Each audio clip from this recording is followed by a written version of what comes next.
আজকে আমি তৈরি করব চন্দন পিঠে। তা এইখানে এই এক বাটি নিয়েছি আমি চাল, ভালো করে ধুয়ে রোদে দিয়েছিলাম, তো ঝরঝরে হয়ে গেছে। আর এখানে নিয়েছি হাফ বাটি, গলা বাটি নারকেলের কুড়া আর কি। এটা এইখানে আমি গুড়টা গলানোর জন্য কড়াইতে বসিয়েছি। এবার আমি চালটা আধ ভাঙা করে নেবো। এইভাবে আমি চালগুলো হাফ বাটা করে নেবো। সব চালগুলো এইভাবে বেটে নেবো। চালটা দেখুন কি সুন্দর আধ ভাঙা করে নিয়েছি। এদিকে দুধটাও ভালো গলে গেছে। জাল দেওয়া দুধ ছিল, আমি দুধের মধ্যে দুধটা ঢেলে দিচ্ছি। এবার দুধটা নেড়েছে রান্না করে নেবো। ফুটতে যা দেরি, 1 চিমটে নুন দিয়ে দিলাম। সেই আধ ভাঙা চালগুলো আমি দিয়ে দিচ্ছি, রান্না করে নেবো। হাফ মালা যে নারকেল কুড়িয়ে রেখেছিলাম দিয়ে দিচ্ছি, নারকেল করে নেবো।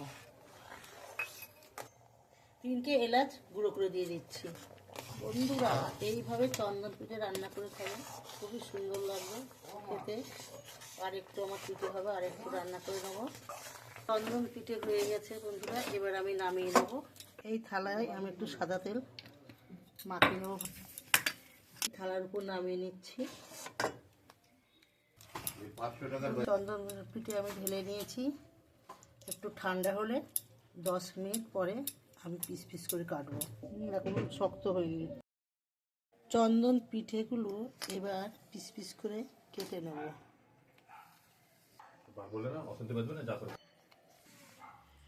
সব পিঠেগুলো কেটে নিয়েছি এইভাবে। আমার এই চন্দন পিঠে দেখে যদি ভালো লাগে তাই লাইক কমেন্ট শেয়ার করবেন, এবং একটা সাবস্ক্রাইবার করতে ভুলবেন না। বাই, আবার ঠাকুমা রান্না করে দেখা হবে। কি সুন্দর পিঠে হয়েছে দেখুন বন্ধুরা।